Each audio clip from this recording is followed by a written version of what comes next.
This is Jessica Sack. Hi, I'm Jessica Sack. I work at the Yale University Art Gallery. I'm going to talk tonight about sort of art for all and why I bought a camera. And I'm ready to move on. There we go. So I've been working in museums for the past 15 or so years and spending most of my days spending an hour at a time talking about objects and images and looking at other people's photographs and thinking about how the world is captured through art. And a few years ago, was with a friend in New York, in Brooklyn, and I was thinking about the image I'd want to take. I found this abandoned building in Red Hook that had an emergency exit sign on the second floor, and nowhere to go.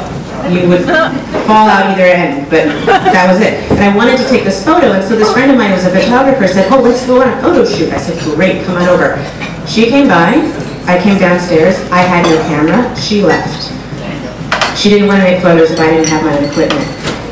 Fast forward 8 years, I am invited to give a talk in New Haven to a photo society about other people's photographs of my memories because I still don't have a camera. And so I do that. I use the money from that event to actually buy a camera. And I begin to document the things around me that I find interesting. I discovered that most of the places I work are always under construction. And I'm intrigued by the way that language is used in signs around the world. This is not a photo I took, I borrowed it. But I would have. But the photos of language and the way that words work. I'm not a very good speller, and it wasn't until someone else's talk on that image that I realized the spelling error and I guess the effort that would have to be put into that activity for it to be not ticketed and towed. It's since been replaced. This is my father bird watching. I took this photo with my camera. He was very upset because it shows that he is thinning hair. He'd never seen the top of his head. But in any case, so once I had my camera, I began to take photos of things in my life, and I began to think about the photos that my family has.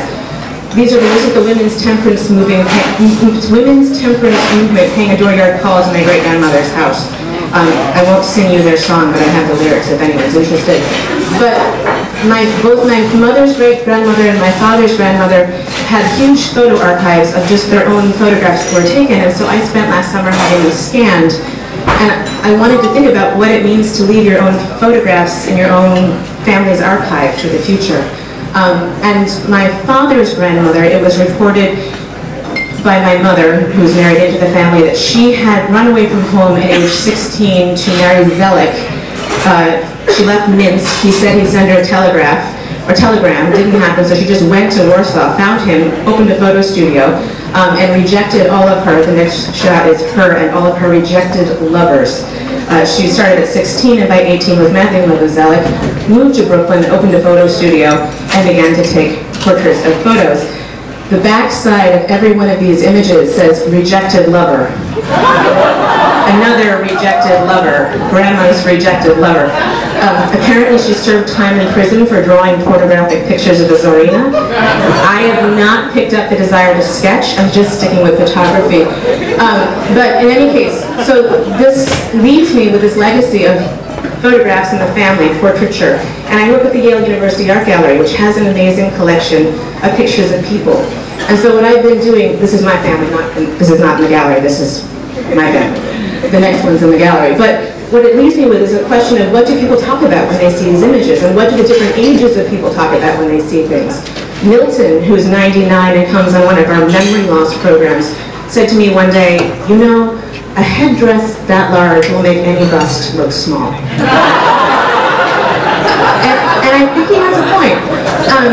But this is called Chorus Captain. He also said that he didn't think this woman would go home happily to her family.